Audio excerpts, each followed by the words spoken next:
4 दिवसापूर्वी झालेल्या भांडणाच्या वादातून सांगलीत पोलीस ठाण्यासमोर 2 गटात तुंबळ हाणामारी।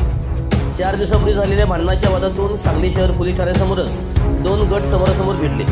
यावेळी एकाच बेदम मारहाण करण्यात आली।